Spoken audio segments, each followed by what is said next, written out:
KCAA Radio, Loma Linda, where no listener is ever left behind. You're listening to an encore presentation of this program, KCAA, the Inland Talk Express. Welcome to The Mortgage Voice with Jeff Barton, your voice in the mortgage industry. Each week on this program, Jeff and his guests share their expertise, personal anecdotes, and the latest industry news to keep you in the loop. Now, to provide you with insight and help you navigate the consistently changing world of real estate lending, here is your host for The Mortgage Voice, Jeff Barton. Welcome back, everybody. I'm Jeff Barton, your voice in the mortgage industry. Thank you very much for listening to the show, for coming here each and every week, Saturday and Sunday, driving around, doing what you do, listening to us about what's happening in the mortgage world as well as what's happening in real estate. San Bernardino and Riverside counties, KCAA is our radio station. You can also see us and hear us. There it is. There's the signal. You can also hear us and see us at YouTube. Jeff Barton, the Mortgage Voice, is the place that you can go. Jeff Barton, the Mortgage Voice, has been there for a long, long time. And the solutions that you see and hear on today's program are probably repeated many, many different times during the last year and a half. We've had a volatile market in the sense that we've had rising interest rates on mortgages, rising interest rate from the Fed. They are tangentially connected, but not necessarily connected. We've had instances in the past where one rate goes up and the other one goes down. Currently, we are seeing both rates go up, and we see mortgage interest rates at about 7%. I have a little bit of a history lesson on that, too, as to why the mortgage market and the real estate market today, even though the 7% was really around about 20 years ago for about a decade, why that particular market and the scarcity of houses in today's market is different from that market. I'll get into that a little bit later. Anyway, I am Jeff Barton, and this is The Mortgage Voice. Change in our life and what is happening out there for us in the housing market.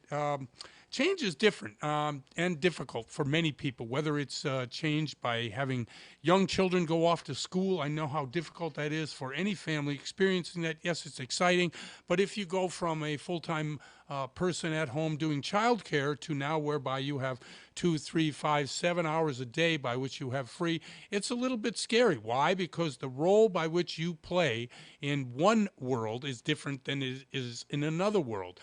What I mean by that is we've had a lot of requests and demands and really orders for workers to go back to the office. This is affecting many, many people. We had in my own business, United Wholesale is one of the companies that is making, workers come back to work. I know that several of the large banks, whether it's Chase or whether it's Wells Fargo or whether it's Bank of America, are having all their workers come back to the office. There is a flex work adjustment that workers who have been one way now have to go back and do something different, and how that affects people psychologically and what to do about it if you're in that particular position. Dr. Bertoli will be with us today to talk a little bit about that. And I say talk a little bit because, I don't know, we in the radio world, we seem to all talk the same talk at certain times. There was, in years past, I don't know if you remember, the lockbox. Remember the lockbox back when Gore was running for president? Well, of course. Everything was in a lockbox. The Social Security lockbox. Everything in the way that people talked about it had a certain vernacular. Well, that's true in the radio business and what we do as well. And I try to get away from that. Mostly it's about trying to fill the air with my voice, which learning from many of the people out there who do this way better than I do.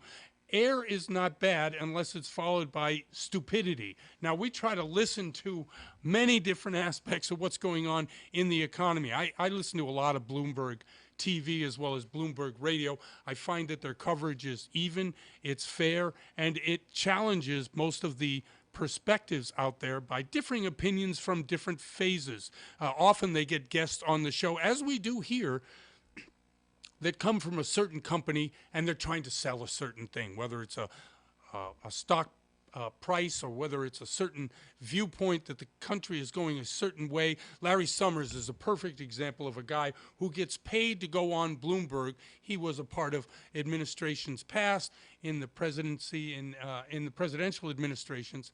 But as a paid consultant to come on, he has a certain viewpoint, and he's really brought on air to stir the pot and to make controversial and ratings driving statements. So in our business, what we do here is we try to bring on people who can present products to you, things that you will need. Like if you're in a situation right now where you're at a 3% mortgage, you have $200,000 equity in your house, and you need to either pay down some credit card bills, or you need to send somebody off to college, or somebody is about to enter a long care health facility, and you need money.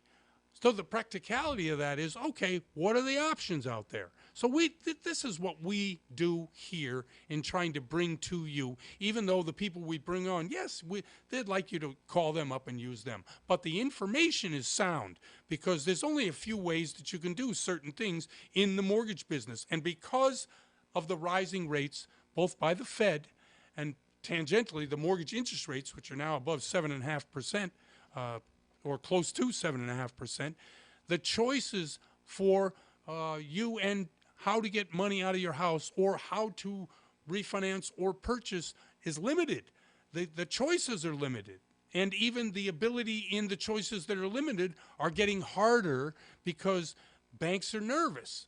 Banks are always nervous anyway, but in certain markets, they get even more nervous, which means the lending standards tighten. Credit score requirements go up. Down payment goes up. The amount of documentation needed for the loan goes up, which is why when we bring guests to the show that talk about alternative ways to do financing, usually costing you more, but a lot of times presenting you with a greater variety of options. And these are the things, the way by which you see your particular situation with this show and how we present the information can be of help to you. So that's really what we've been trying to do here for, 10 years. Some days we're good at it, some days we're not so good at it. But we always present some sort of opinion as to what I think is happening both in the marketplace and in the economy in general, how it might affect your decision-making process. Certainly these macro issues affect lenders. There's big 5 or 6 or 10 different lenders out there, whether it's Wells Fargo, Bank of America, Citibank, or Chase Manhattan. All of these banks are the huge buyers of mortgages, but not necessarily the originator of mortgages. The largest originators of mortgages, as everyone knows, is Rocket Mortgage, which used to be Quicken, and United Wholesale, which is United Wholesale. Both of those companies went public during the last 18 months. That's significant because the ability of those companies to be flexible in both what they offer you and how they do their business is limited because of the public nature of the way they have gone to the markets and gotten money from selling stocks. Other companies had also gone public, not doing as well, LoanStream being one of them. If you are looking for a mortgage and you want to have the greatest flexibility with the customers you're talking to. Now, two things, United Wholesale and Rocket are easy to use for your lender. They're easy to use for your broker. If you go to a lender, a smaller lender, if you go to a broker, mortgage broker, these two platforms make it very, very easy. However, for you may not be the absolute best rates possible. And because of the fact that rate is king when it comes to down payment, when it comes to monthly payment, you need to know that you're getting the best possible rate for your possible situation. Those two lenders may not be the ideal choice, even though they're easier by which to operate for the person who's originating the loan. And when you're searching, you need to have a company that you look and search with for whoever you use that not only can utilize the ease by which United Wholesale and Rocket can present you the best choices, but that actually is the best choice. And to know that, you just have to be bold and say, look, is this the best choice for me? Now, one of the things about being a consumer in the mortgage world is that we have, 1,000 or so lenders out there, and they're constantly changing. And some go out of business, some stay in business. But for the most part, the rates that you get can be all over the board. For instance, I'm going to quote you today, 7.33 30-year fixed. Now, I know you can get below 7.33, but I also know that some lenders are charging 7.5. Now, a tenth of a point, 50 basis points, whatever it is, it will affect you, obviously long term, because every month you're going to have to pay more money if it's higher and less money if it's lower. So those choices that you make sure that you are asking the questions, is this the best rate for me? Or are you going to convenience because it's easier on you? I'm Jeff Barton, your voice in the mortgage industry. Really appreciate you listening to the show. We'll be right back. You're listening to The Mortgage Voice with Jeff Barton. We'll be right back with more in just a moment. For more information on today's topic, email Jeff Barton at info@malibufunding.net. Now, back to The Mortgage Voice with your host, Jeff Barton. Welcome back, everybody. I'm Jeff Barton, your voice in the mortgage industry. Thanks very much for once again listening to the show. You know, we're on a number of different channels and a number of different podcasts around the country. We're on, 5 or 6 or 7 or 10. Anyway, we have a list of those podcasts. If you can't see this or hear this through either YouTube or KCAA.com, Daryl, do you have a list of those for me, please? Sure do, Jeff. It's Apple Podcasts, Spotify, Spreakers, Stitcher, iHeartMedia, Radio.com, YouTube, Podclips.io, and The Mortgage Voice. Okay, Podclips.io, great place that you can go in which you can centralize your podcasting desires. Now, everybody is podcasting nowadays. I took a kind of a brief survey on radio. I listened to a lot of talk radio just to get better and also get informed as to what's happening out there. Everybody I hear, whether it's a guest or a particular host, got a podcast. So if you don't have a podcast, you're nobody. The question of how you can reach people and how you can get them, well, my name, Jeff Barton, is all over these podcasts as well as all over the internet. The Mortgage Voice is the way we handle how you do your searches. But if you're interested in doing all that and going and finding me, please listen or just come to me directly, Jeff Barton. We have a great website. It's themortgagevoice.com. You can go there. You can look, see, and hear all of our guests. You can contact them directly as well as see and hear the show. So Jeff Barton, The Mortgage Voice on YouTube, and themortgagevoice.com. Great places where you can go and hear and see what we do. I am Jeff Barton again. This is The Mortgage Voice. Let's get to News to Use, the section that we bring to you different tidbits and central themes from what's happening in the mortgage interest rate. And we start off always, as always, with the 30-year fixed rate at 7.33 today. The 15 years at 6.70. FHA is at 6.8. 6.82, I think is what it says. The jumbo rate is at 7.35, and the 5/1 ARM is at 7.05. It's interesting, we now have the 5/1 ARM less than the jumbo. The jumbo, as I have spoken about over the last month and a half, maybe 2 months, nobody wants to do the jumbos anymore because a lot of those banks that did jumbos during the low interest rate environment are having some real difficulty in trying to sell off and monetize those particular whether they be the loans themselves or bundled into bonds. If you can go to the treasuries right now and almost get 5% on a 2-year or a 10-year, why would you buy a 3% mortgage-backed security? You just wouldn't, because the money's the money, right? Why not get the extra 2%? So a lot of those lenders are having some difficulties trying to figure out how they're going to get more money to be able to lend out so that they can take advantage of 7.5% mortgage interest rates on 30-year fixed rate loans. It's interesting. I thought a lot about mortgages, and because in the state where I live, in California, like everybody here, like you out in San Bernardino and Riverside counties, you look at those lotteries that come, and sometimes you see there's $1 billion or $1.5 billion lottery out there. And I got to thinking, I said, well, what would I do if I had that kind of money? I mean, I don't really desire or want a lot. I have a lot of willingness to share whatever I have. How could you set up a system whereby loans that you would given out would be for a certain demographic economically, like poorer folks, that you could be able to securitize with money, billions of dollars, however it would cost, and what would that look like at a reasonable rate? And what is a reasonable rate? Because the rates themselves that we see today are based on what we're told is not only the supply and demand of money, but also the risk that lenders take on, and the way risk is allocated in the marketplace is obviously if there is more risk for the lender, they're going to charge you more money. So if your interest rate is 600 versus 700, you're going to pay more and you're going to have more down payment and your rate's going to be higher. That's always the way it's worked. And I always thought, well, yes, this is good for the banks themselves, and I agree we need a very sound, strong banking system in order to really keep the thing going.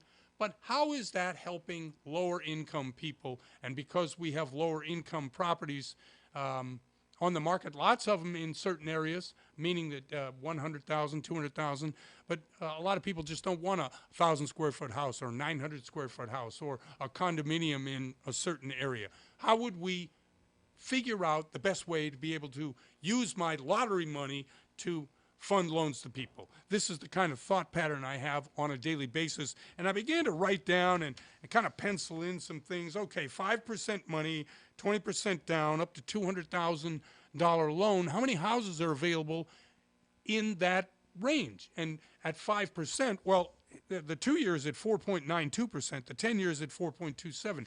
So in my mind, of course, I know that 5% at a $200,000 loan, you're still making a lot of dough, a lot of money in terms of that. But it's not 7.5%, or at non-QM loans today, it's not 8.5%, 9%, or at hard money, it's not 12.5%, 14%. So because the annual return is a lot less, but it would be secured with housing, it would be secured with lower payment for people who couldn't afford a higher interest rate, but it would allow more people into the market. And then, of course, you get into, okay, are there enough houses, as I had mentioned earlier, in that price range to be able to do that? But nobody comes to the marketplace wanting to make the least money possible. It's just not a business model I've ever heard of. It's not something that somebody says, okay, this would be good for everybody. Now, back in the day, now when I say back in the day, in let's say the 60s or the 70s, it was a little different because the market was different. Not only the market was different, but the way homes were priced and how homes were being built was also different. So there was an article in Yahoo talked about the difference between what it was 20 years ago. Now, granted, that wasn't the 70s, but let's say in 2000 versus what it 2002 versus 2022 or 2023. Why is the market so different today than it was back then, even though the interest rates, and given the fact that interest rates in 2002 had been at exactly the same place we are now for about 10 years?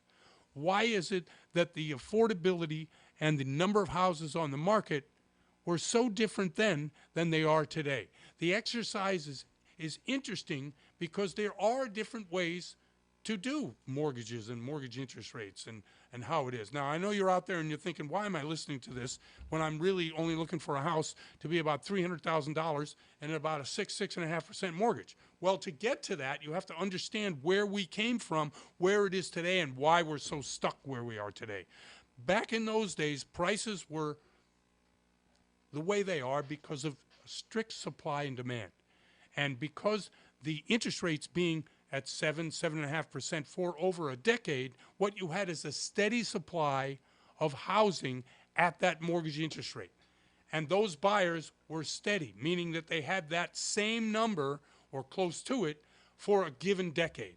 Therefore, you had a way by which the market worked because it worked that way for a long time. Supply and demand was equal, mortgage interest rates were steady, and therefore you had a very secure housing market, albeit not the boom and bust that we had during the early 2000s or later on during the 2004, 5, 6, and 7 run-up to the 2008 really mortgage meltdown. So today, why is it different today? We had super low interest rates during the pandemic. We were at about 6.5%. We went down to 3%. For about a year to 18 months, we had interest rates below a certain level, which meant that anybody and everybody refinanced their properties or bought at a certain interest rate. Now, those particular numbers are interesting, and I'll tell you what they are.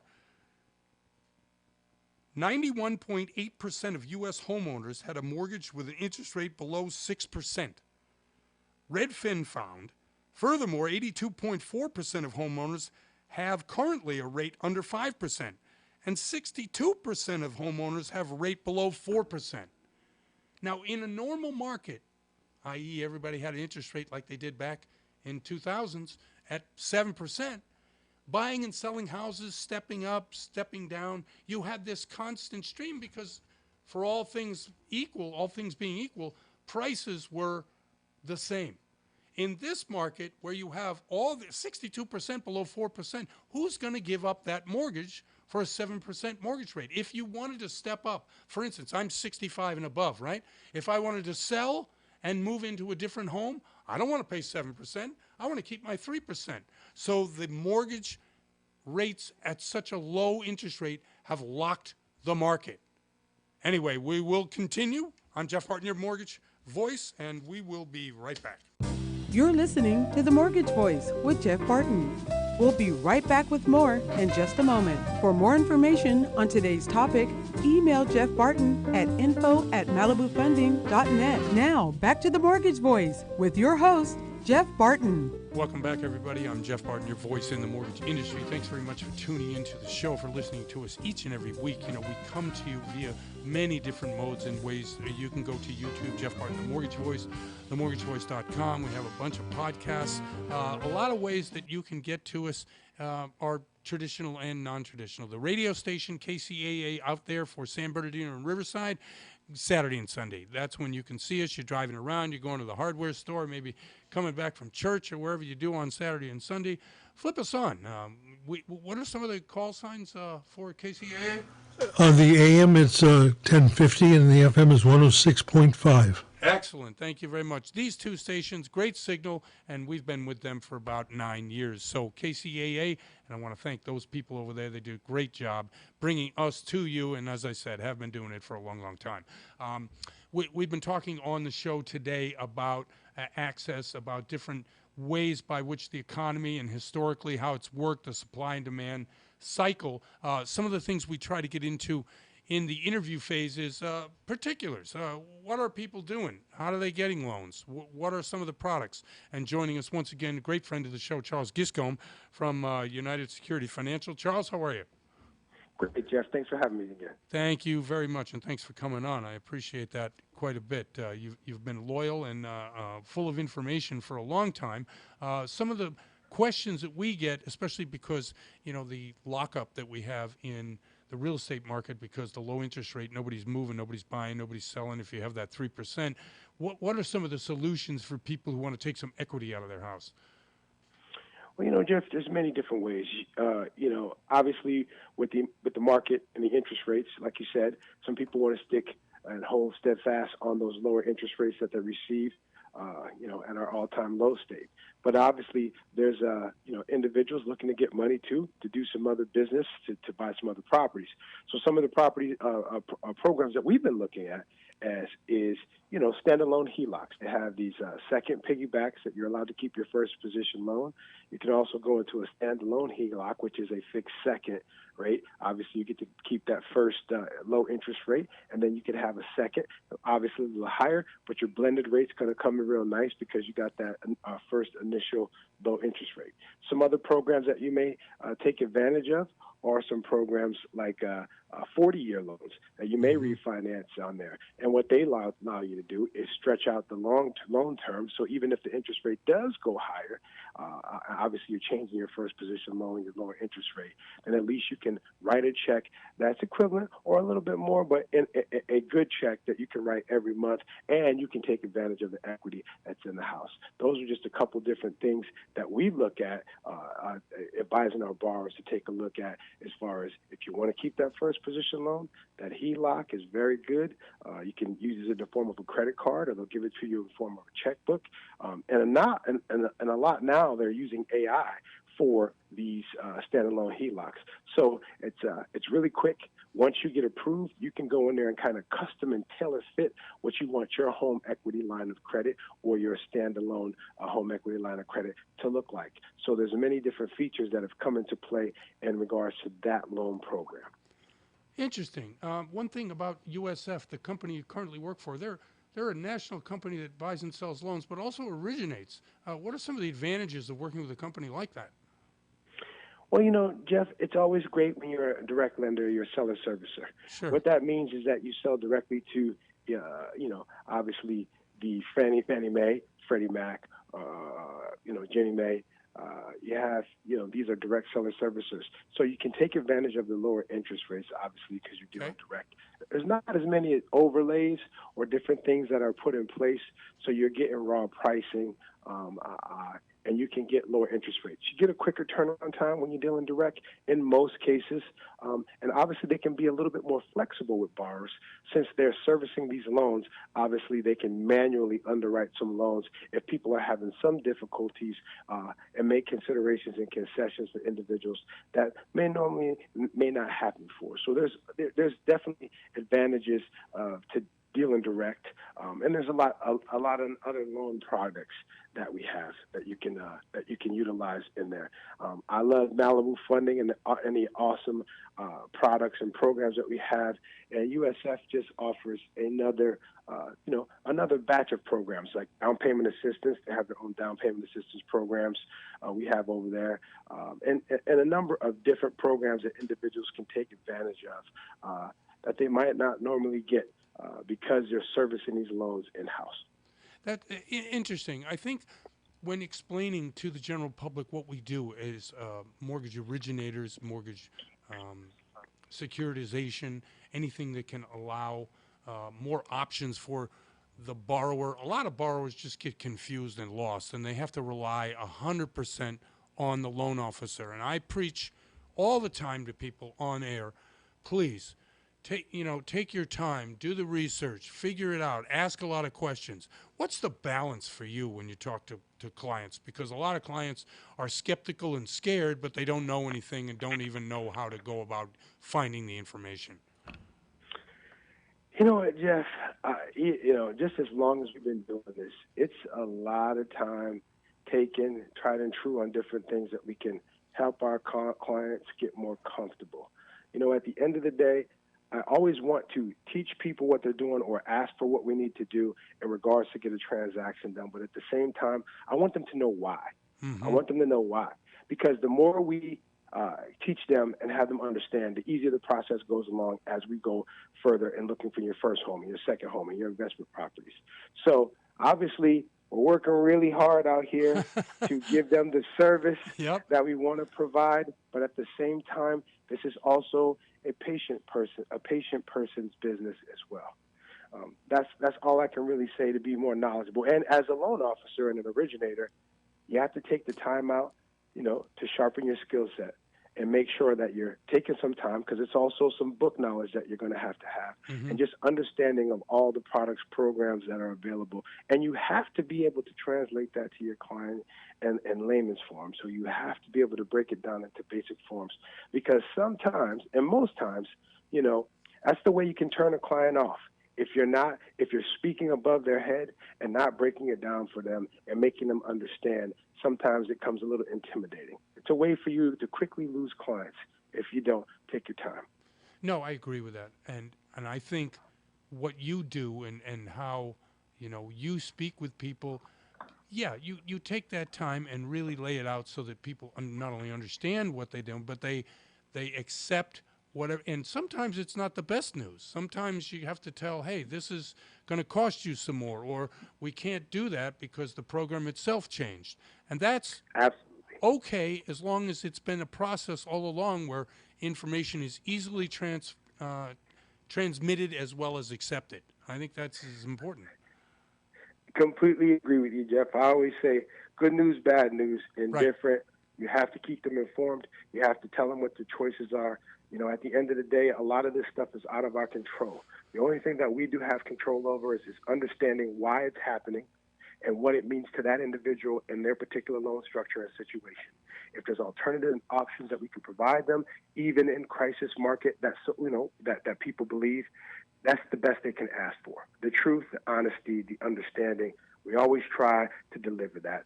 Always have, and that's why we've been doing this for as long as we have, Jeff. And right. I'm very appreciative. Okay, so the products. Now we have about a minute and a half left. Now, products in the non-QM space, we haven't touched on that today. I know that the price is a little bit higher, but the qualification for those loans is a little less documentation. Tell us a little bit about that, too. Absolutely. Many different forms of non-QM loans. For those who don't know, non-QM loans are non-qualified mortgages. They're less strict, less red tape. Some of these products don't abide so much by trade and RESPA. A lot still do. But qualification is a lot easier for individuals who wouldn't normally think that they would qualify.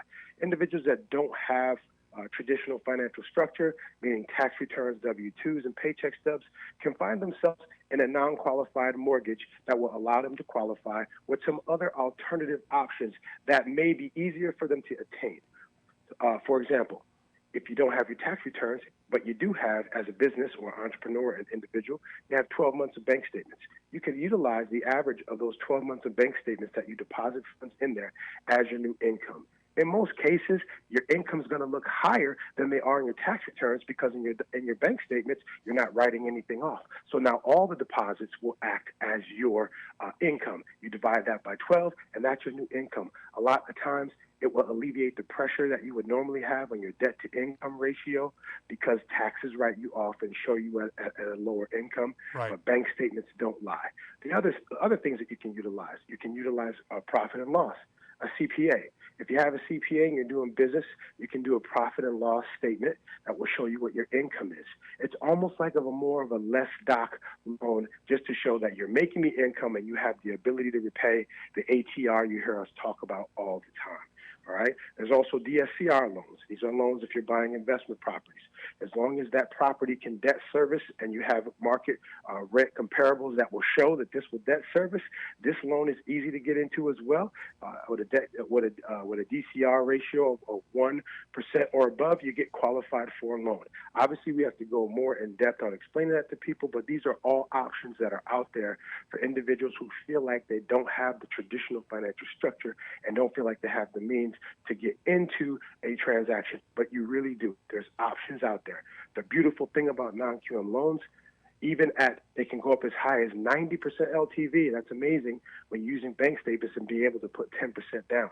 The beauty of that is these loans can go up to $4 million. They don't have any loan limits like the traditional mortgages do.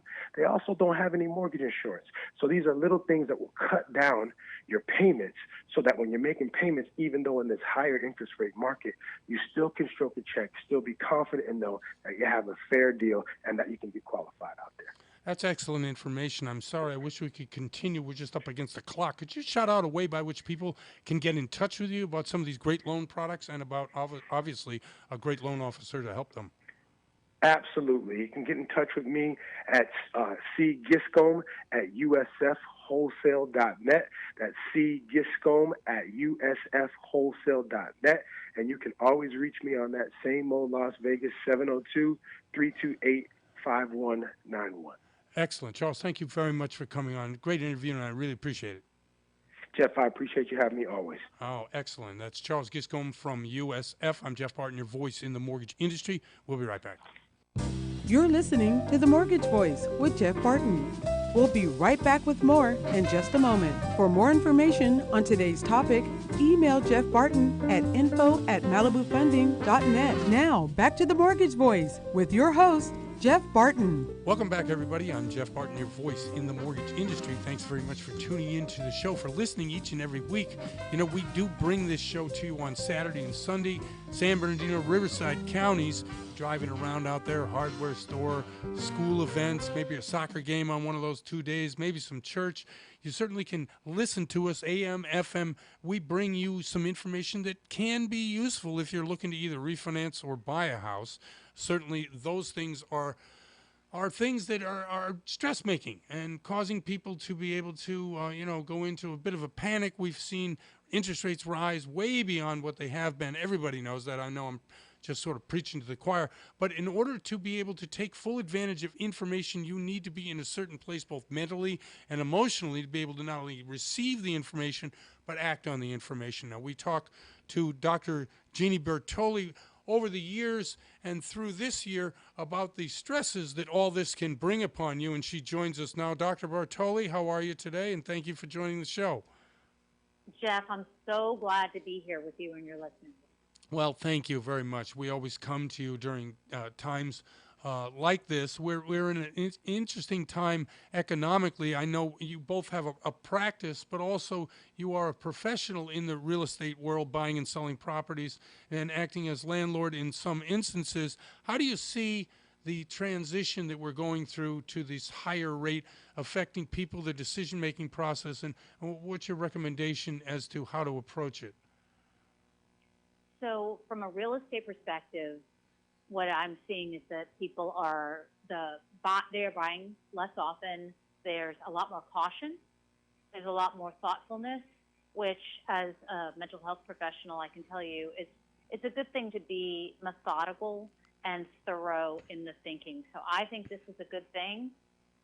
But of course, it has the larger pressures of when to buy, when to sell, Sure. and what personal circumstances are going to influence that. You know, my son is currently just got hired. He's a campaign manager for a city council person who's running for office in New York City. And he's constantly in a state of, I don't know what I'm doing. What do I do? How do I do it? And it causes him a great deal of not only anxiety, but he sometimes gets frozen. Do you recommend a plan of action? And if so, what would that be in terms of people either entering into a purchase market or refinance market or some kind of investment? The best advice I could give is to be very serious about knowing your numbers. Okay. Really understand not only, obviously, your income and expenses, but also how stable is your job. You know, back in the day when it was 20 years ago, 30 years ago, job stability was sort of a given. Mm-hmm. No longer.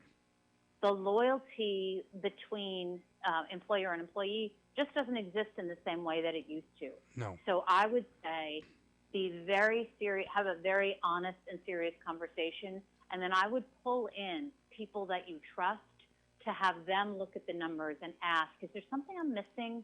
Mm-hmm. Because often when people do try to look at their numbers, they miss things like insurance, real estate taxes, maintenance. You know, there are lots of numbers that can be missed that add up very quickly, let alone we have a much bigger consumerism in our society nowadays.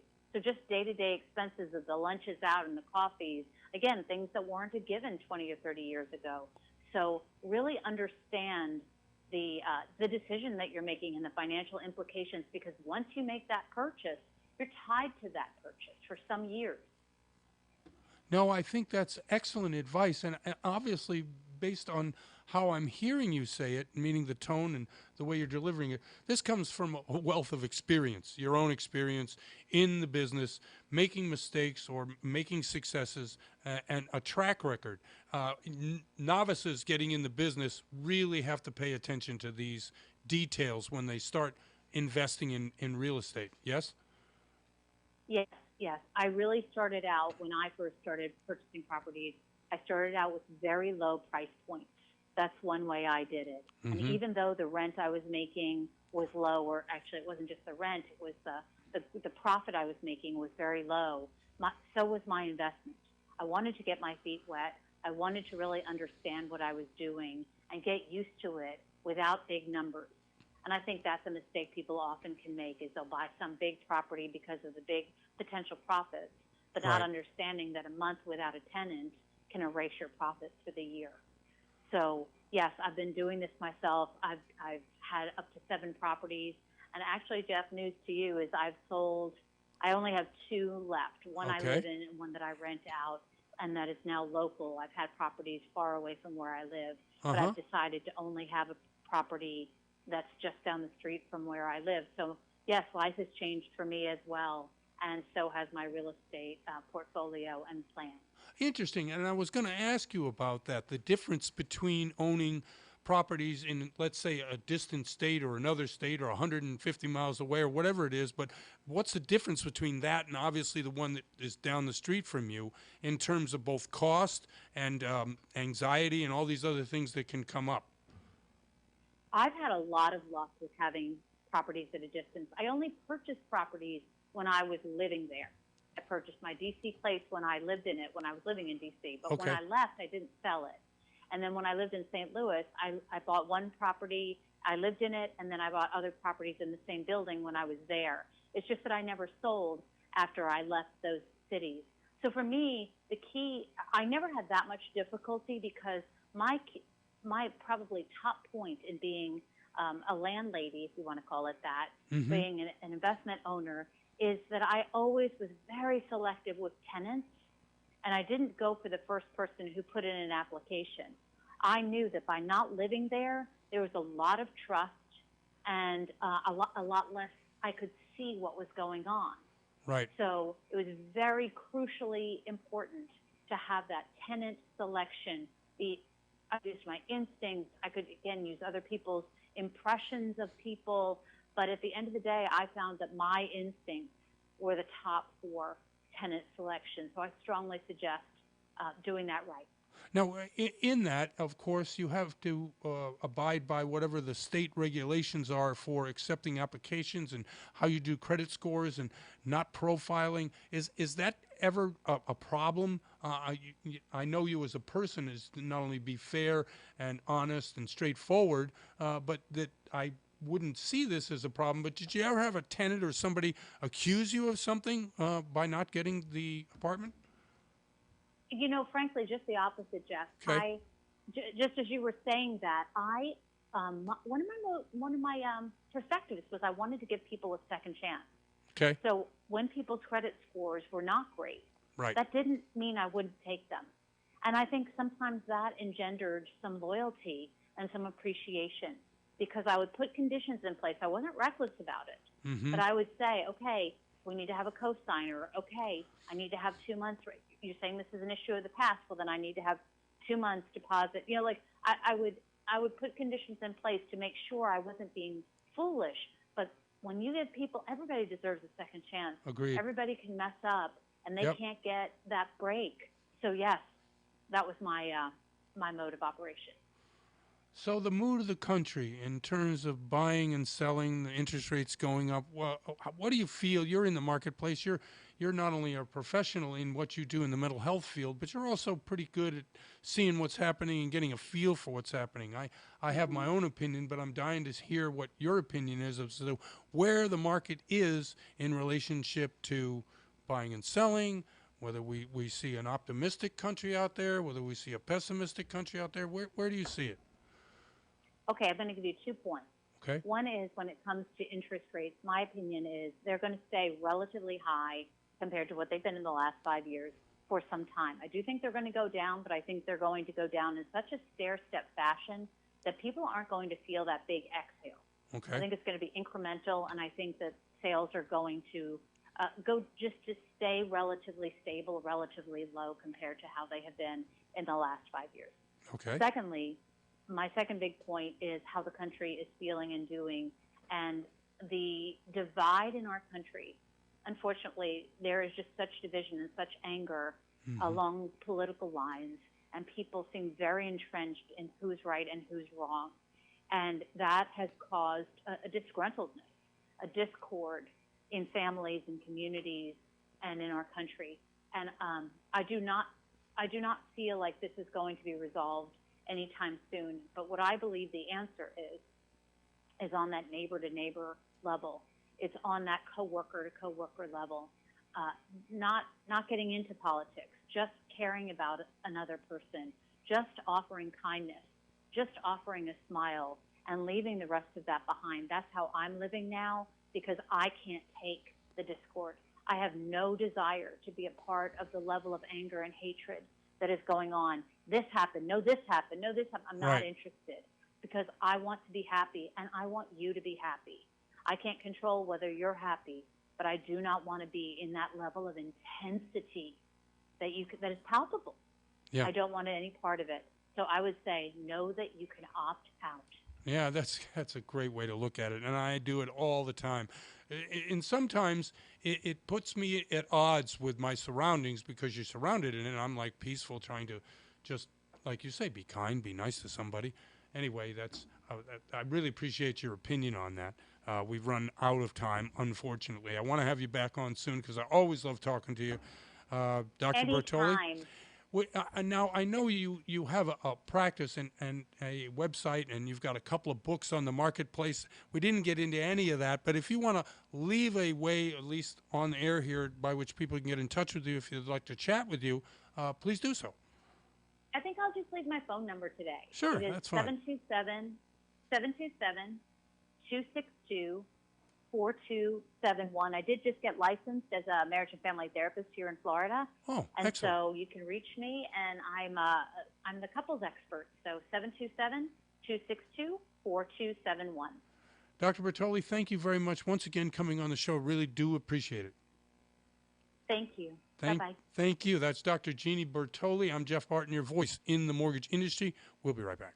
You're listening to The Mortgage Voice with Jeff Barton. We'll be right back with more in just a moment. For more information on today's topic, email Jeff Barton at info@malibufunding.net. Now, back to The Mortgage Voice with your host, Jeff Barton. Welcome back, everybody. I'm Jeff Barton, your voice in the mortgage industry. Thanks very much for tuning in to the show and listening to what we have to say about mortgages and real estate on a weekly, on a monthly, on a yearly. We do it, have been doing it for quite some time. Jeff Barton, the Mortgage Voice on YouTube. TheMortgageVoice.com is our website, and of course we're on a number of podcasts.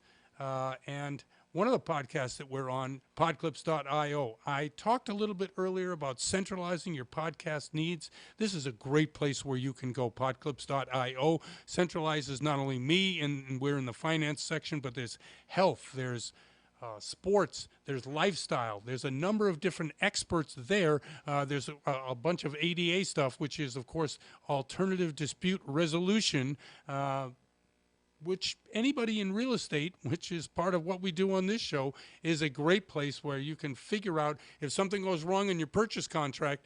I know that you checked that box. It said you'd go to mediation or arbitration. That's what ADR is. So you can go to podclips.io and listen to these great experts. Anyway, I'm Jeff Barton. This is The Mortgage Voice, and thanks very much for tuning in. Okay, a little bit of news to use, and then we'll get to our main segment of this segment. The chief economist for Goldman Sachs. The economy is resilient, growing at 2%. We think 24 will be 2. Income growth looks supportive. Job growth is pretty significant. Same time, labor market has gotten more rebalanced. So what does that mean? It means that not only does Goldman, but many of the economists and larger investment houses are looking to this non-recession soft landing, and next year being a pretty good year. We saw some interesting data come out this week in terms of the consumer and the consumer spending habits and how the consumer is looking at what we're doing as pretty good in the economy. Yet what we see in major polls politically, and we talked a little bit to Dr. Bertoli off air about this, is that most of the country is divided politically. So if something is really good happening, if the other party or the other person that you don't like is doing it, it's still bad, regardless of what they're doing and how it's affecting you in a good way. We've seen this happen so many times. Obviously, what we're talking about here is the economy. Is it good for you?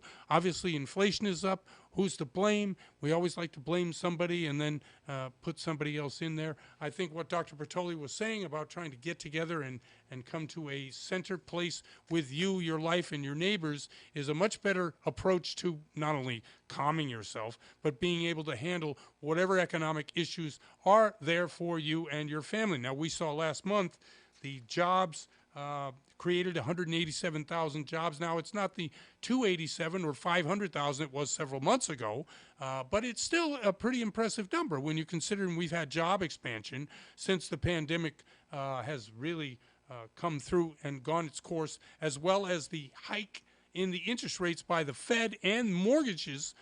We still see jobs being created, 187,000 jobs, and the revised unemployment rate down to 216,000, which were applied this week. Now, we've seen a 4-week trend trending downward in terms of unemployment. So it looks like unemployment in general is in pretty good shape. The economy is still growing at 2% plus. That's in pretty good shape.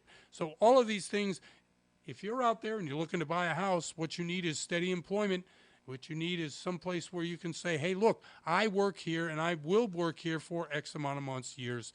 Obviously, they're looking for the ability to repay on any loan, and so this is a good sign for you to feel comfortable about still shopping, even though obviously the interest rates are high. Oil prices are up 25% since June. I get so incensed at the way manipulation in certain markets. This isn't a free market in terms of the oil market. How many oil companies do you know? Name 3. Okay, right. Standard, Exxon, and British Petroleum, right? They're all controlled by 4 or 5 different people who are running those companies. And if we talk about OPEC, now OPEC doesn't necessarily have a lot to do with U.S. oil production. And by the way, U.S. oil production is the highest in the world at 15 million barrels a day. That's the highest, although we consume about 18 million. So we have to import about 3 million barrels a day.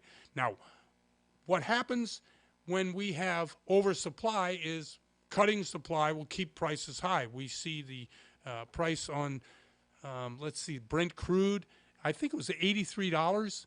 We've seen it gone up to $90, $95. Anything over $100, we're in trouble, and that's what we call inflation, although it gets meted out when we talk to core inflation, inflationary numbers. Food and energy gets removed from that particular number.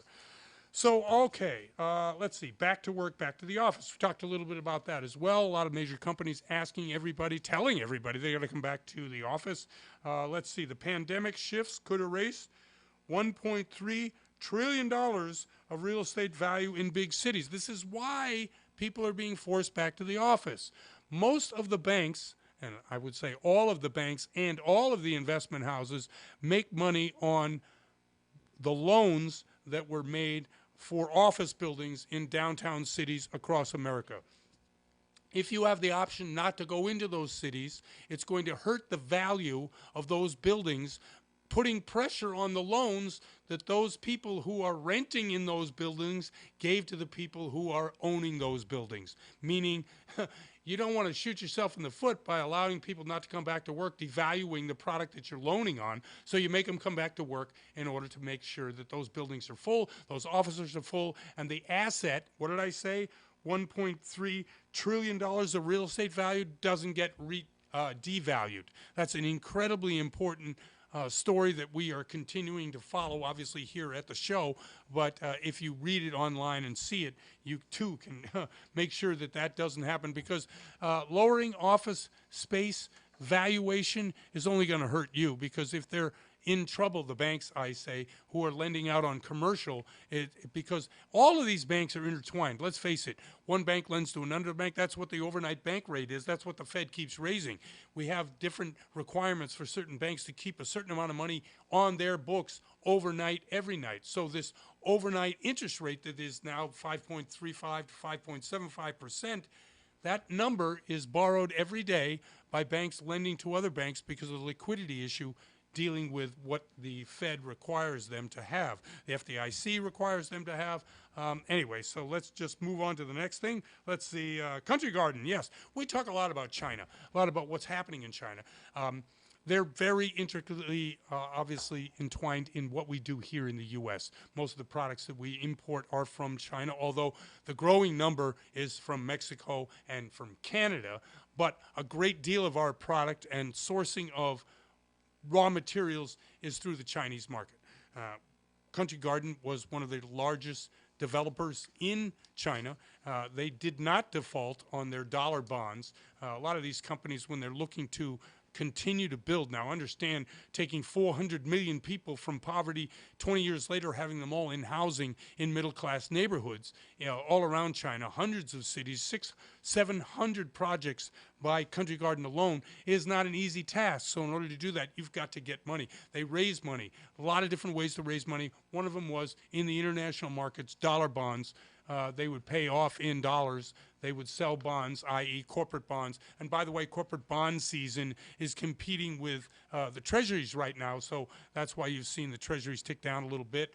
And the corporate bond season begins and ends in this short window in September to October 15th, I believe, where a lot of this debt is sold off. That's what Country Garden is. That anyway, they paid their particular dollar bonds, two of them, although they have $187 billion worth of bonds due by the end of the month. In my opinion, this is going to really continue the downward spiral in the property sector. I don't know how you fix it unless you have massive government intervention.